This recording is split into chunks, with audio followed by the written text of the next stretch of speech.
ഓരോ തിരഞ്ഞെടുപ്പ് വരുമ്പോഴും ഇലക്ട്രോണിക് വോട്ടിംഗ് മെഷീനിന്റെ വിശ്വാസ്യത ചോദ്യം ചെയ്യപ്പെടാറുണ്ട്.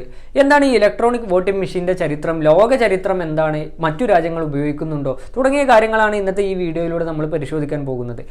ആദ്യ തെരഞ്ഞെടുപ്പുകളിലെല്ലാം തന്നെ ഇന്ത്യയിൽ ബാലറ്റ് പേപ്പറാണ് ഉപയോഗിച്ചിരുന്നതെന്ന് നമുക്കറിയാം. ഈ ബാലറ്റ് പേപ്പറിൽ കൃത്രിമം നടത്തുകയും അതുപോലെ തന്നെ ബൂത്ത് പിടിച്ചെടുക്കുകയും ബാലറ്റ് പേപ്പർ നശിപ്പിക്കുകയും ഇതുകൂടാതെ അസാധു വോട്ടുകൾ അധികരിക്കുകയും എല്ലാം ചെയ്തപ്പോഴാണ് ഇലക്ഷൻ കമ്മീഷൻ ഇത്തരത്തിലൊരു ഇലക്ട്രോണിക് വോട്ടിംഗ് മെഷീനുമായി രംഗത്ത് വരുന്നത്. 1979 Bharat electronics corporation limited EVM നിർമ്മിക്കുന്നത്. പിന്നീട് 1982 കേരളത്തിലാണ് ഒരു തെരഞ്ഞെടുപ്പിൽ ആദ്യമായി ഇലക്ട്രോണിക് വോട്ടിംഗ് മെഷീൻ ഉപയോഗിക്കുന്നത്.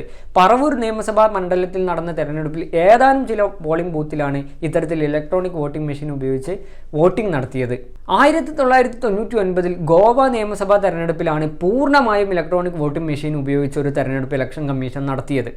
2004 ലോക്സഭാ തെരഞ്ഞെടുപ്പിലാണ് ലോക്സഭയിലേക്ക് പൂർണ്ണമായും EVM ഉപയോഗിച്ച് തെരഞ്ഞെടുപ്പ് നടത്തിയത്.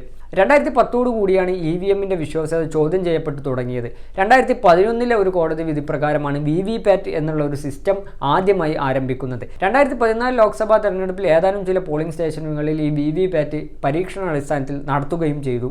പിന്നീടുള്ള സുപ്രീം കോടതി ഇടപെടലോടുകൂടിയാണ് 2% പോളിംഗ് ബൂത്തുകളിൽ നിർബന്ധമായും VVPAT എണ്ണി അത് വോട്ടിംഗ് യന്ത്രവുമായി ഒത്തുനോക്കണമെന്നും ഇത്തരത്തിൽ ഒത്തുനോക്കിയതിനു ശേഷം മാത്രമേ ഇലക്ഷൻ റിസൾട്ട് ഔദ്യോഗികമായി പ്രഖ്യാപിക്കാൻ പാടുള്ളൂ എന്നുള്ള ഒരു ഉത്തരവ് വന്നത്. ഇത് പ്രകാരം ഓരോ മണ്ഡലത്തിലെയും 5 പോളിംഗ് സ്റ്റേഷനിലെ ഇലക്ട്രോണിക് വോട്ടിംഗ് മെഷീനിലെ വോട്ടും VVPATും ഒരുമിച്ച് ഒത്തുനോക്കിയതിനു ശേഷം മാത്രമേ ഔദ്യോഗികമായി ഫലം പ്രഖ്യാപിക്കുകയുള്ളൂ.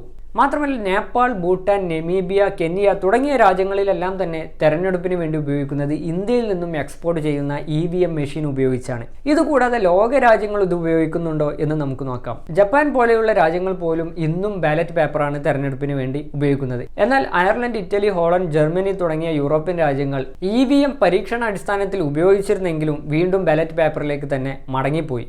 എസ്റ്റോണിയ, ബെൽജിയം എന്നീ രാജ്യങ്ങളാണ് യൂറോപ്പിൽ ഇന്നും EVM ഉപയോഗിക്കുന്നത്. എന്നാൽ ആ രാജ്യങ്ങളിൽ EVMനോടൊപ്പം VVPATും ഉപയോഗിക്കുന്നുണ്ട്.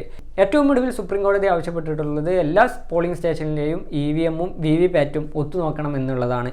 ഈ വിഷയത്തിൽ എന്താണ് നിങ്ങളുടെ അഭിപ്രായം? EVM വേണോ അതോ ബാലറ്റ് പേപ്പർ വേണോ? വീഡിയോക്ക് താഴെ കമൻ്റായി രേഖപ്പെടുത്തുക.